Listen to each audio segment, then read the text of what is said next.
pour en finir avec le diabète grâce aux cacahuètes. Je sais très bien que vous adorez les cacahuètes et que vous mourrez d'envie d'en grignoter quelques-unes avant les repas entre amis. Eh bien, j'ai une bonne nouvelle pour vous, les cacahuètes sont bonnes pour les personnes atteintes de diabète. Elles vous aident à contrôler votre taux de sucre dans le sang et elles réduisent les risques de problèmes cardiaques. C'est très important pour les personnes diabétiques car les maladies cardiaques sont une des conséquences les plus graves et malheureusement les plus courantes du diabète. Mais heureusement, les cacahuètes sont là. Elles sont riches en fibres, en protéines et en bonne graisse. Et en plus, elles ont un indice glycémique très bas. Donc elles ne font pas de pic de taux de sucre dans le sang après la consommation. Bon, faites attention quand même, elles sont très caloriques. Donc à consommer avec modération. C'est bien de les consommer un peu avant les repas, en apéritif, car elles réduisent l'appétit en donnant un sentiment de satiété.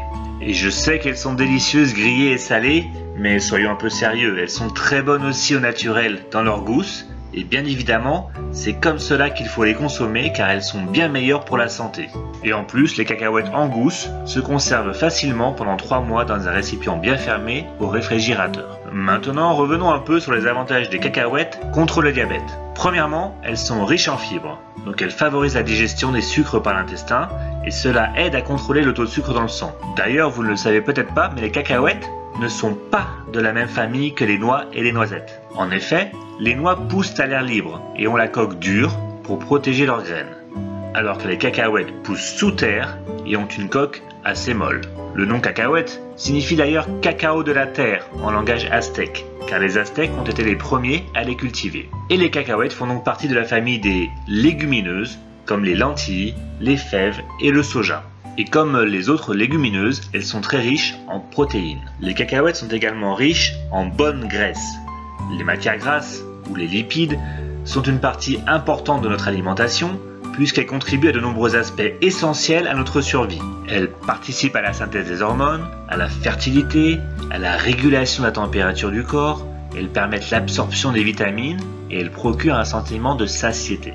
Mais attention, il y a de mauvaises graisses, comme les graisses des viandes et des produits industriels, encore pire, qui font monter le cholestérol, alors que les bonnes graisses, comme celles des cacahuètes, ne font pas monter le cholestérol, ce qui est très important car les maladies cardiaques sont souvent un risque majeur quand on souffre de diabète. Les cacahuètes contiennent également des vitamines B, C, E et elles sont riches en potassium.